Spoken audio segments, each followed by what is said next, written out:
Yeah. Sweet. Okay, so 2.3 train to gain. What is it? The assessment we're going to use is you have to demonstrate comprehensive understanding of biophysical principles to training for a physical activity. And our physical activity is kia rahi. Alright? So essentially, in short, what we're doing is we're using biophysical principles, which we'll talk about on the right hand side of the board in a minute, in conjunction with each other. So you've got to try and use them together.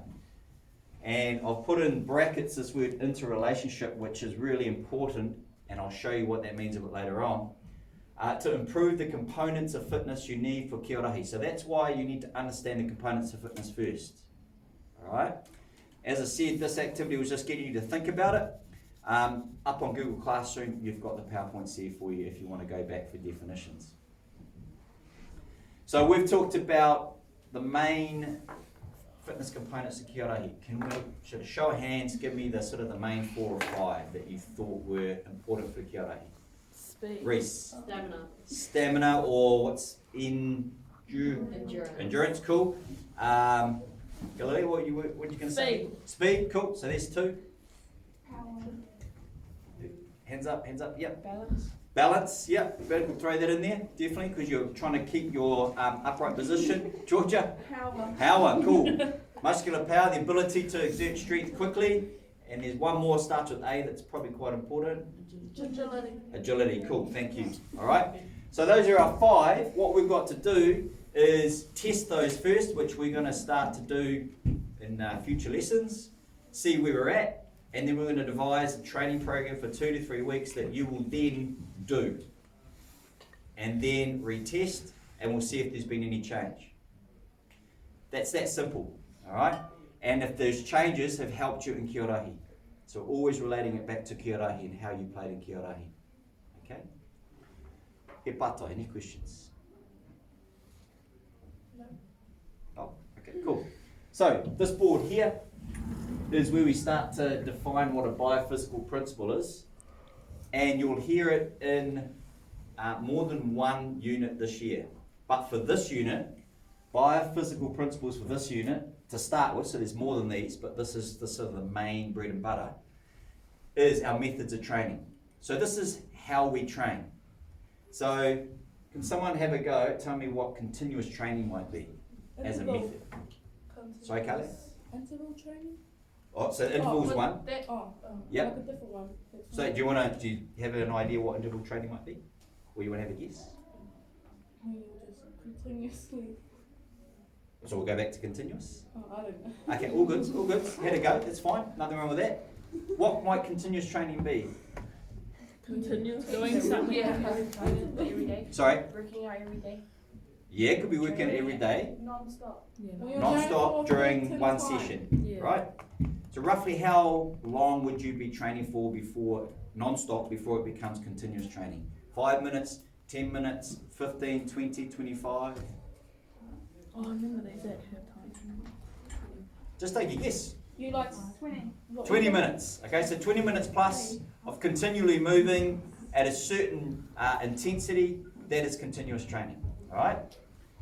That has a certain effect for what type of, if you were trying to train for a 100-meter sprint, would you do a lot of continuous training?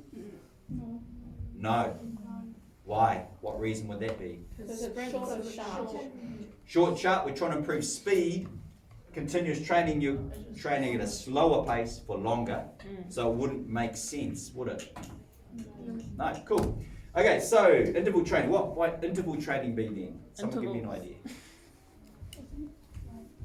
doing something for a short period of time and like having Cool.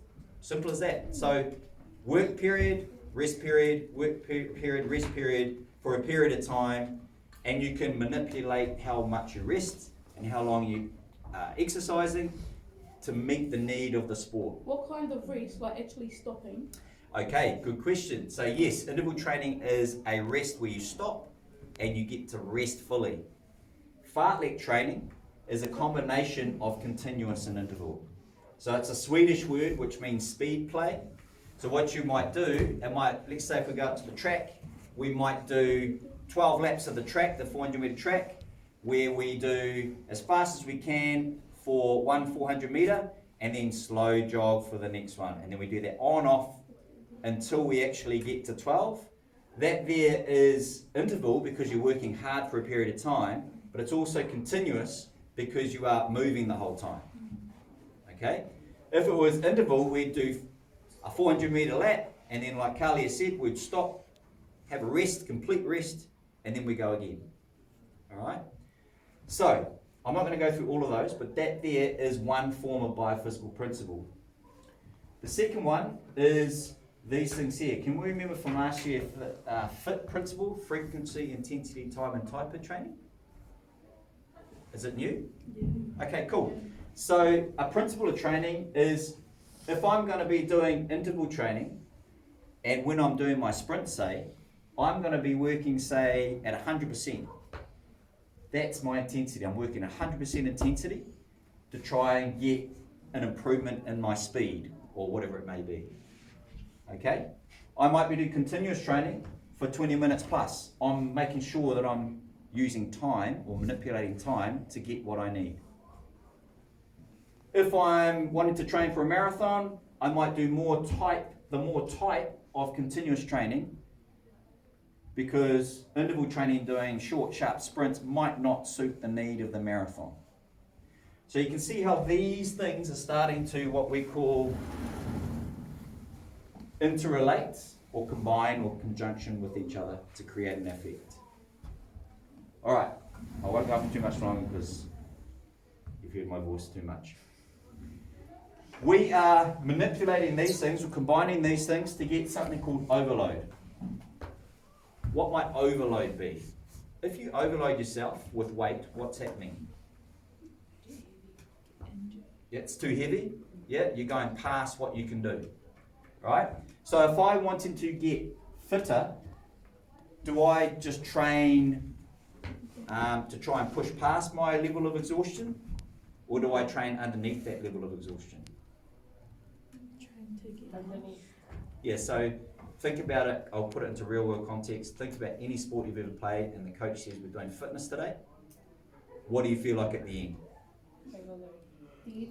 Yeah, dead, exhausted, right? You've gone past what we call your, I won't go too technical, but they're pushing you into overload. They're overloading your body to try and get an improvement in the things that they want from you. So it might be aerobic endurance or your ability to carry on for a long period of time. It might be your speed, it might be your agility, it might be muscular power. So all of these things are manipulated to try and get this so that we get an improvement in those components of fitness, which then hopefully will improve us in QLA. That is what we are doing for 2.3, train to gain. Just to recap, you'll test the components of fitness, you'll create a training program, you'll do the training program, you'll evaluate the training program by retesting yourself, and then you'll produce a piece of evidence, writing, you'll talk to me about it, whatever it is, letting me know how well that training program went in terms of trying to improve you for QLA.